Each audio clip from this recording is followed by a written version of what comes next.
දුරට සාපේක හරින්න. සාපේක පොඩ්ඩක් හරින්න අර මැදින් තියෙන ස්විච් එක. මැදින් තියෙන ස්විච් එක. හරි. මම මේ කියන්න ගියේ බ්‍රේක් තමයි. බ්‍රේක් කරාම දෙවෙනි පාර බ්‍රේක් කරපු ගමන් ඔටෝ ලොක් වෙනවා. ඒ ඔයාලට හදයක් ආව නේද? ඒ ඔටෝ කන්ට්‍රෝල් එක ලොක් වෙලා තියෙන්නේ. ඒකට යටින් මේක අන්ලොක් කරන්න පුළුවන් බැරි වෙලාවත් නැත්තම් අපි යටින් ස්ටොප් කරනවානේ. ස්ටොප් කරපුවාම ඔටෝම අන්ලොක් වෙනවා දොරවල් හතරම. මේ දැන් බැරි වෙලාවක අපි ස්ටාර්ට් එකේ තියන් හරින්න ඕන නම් ඔයා මෙතන මේ ස්විච් එකේ තියෙනවා මේ අන්ලොක් මේ තියෙනනේ. මේ කොහොමද ගන්න. ඒ දැන් ඉන්න ආයෙ අන්ලොක් වෙනවා. දැන් ආ දෙපාරක් විතර බ්‍රේක් කරපු ගමන් ඔටෝ ලොක් වෙනවා. ඔයා ස්ටාර්ට් එක නතර කරගන්න ඔක්කොම ඔටෝ අන්ලොක් වෙනවා.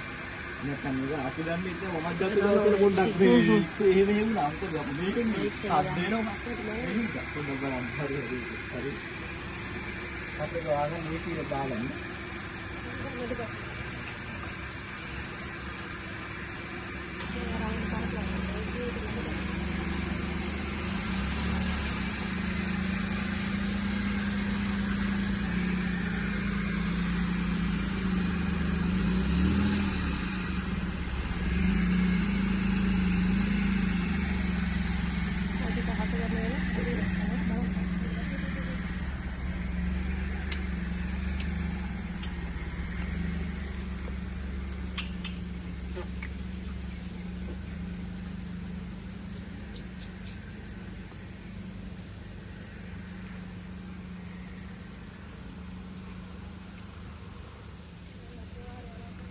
ඔන්න යාළුවනේ අපේ වාහනේ යනවා. ඔයාලට පේනවා ඇති.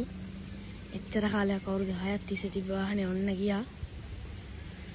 දුකයි ෆ්‍රෙන්ඩ්ස් මොනා කරන්නද? අපි තව වාහනයක් ගන්න බලාපොරොත්තු වෙනවා ෆ්‍රෙන්ඩ්ස්. පවුලි වගේ අන්න යනවා. දුකයි ෆ්‍රෙන්ඩ්ස්. මොනා කරන්නද? මම තමයි ෆ්‍රෙන්ඩ්ස් ජීවිත. පේනවා ඇති ඔයාලට. අර එහෙ zoom කරලා පෙන්නනවා. ඉමීට යනවා ඔන්න අතන.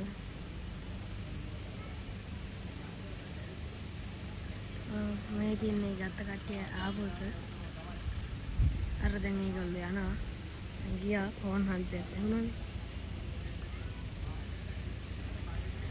යාළුවනේ මොනා කරන්නද?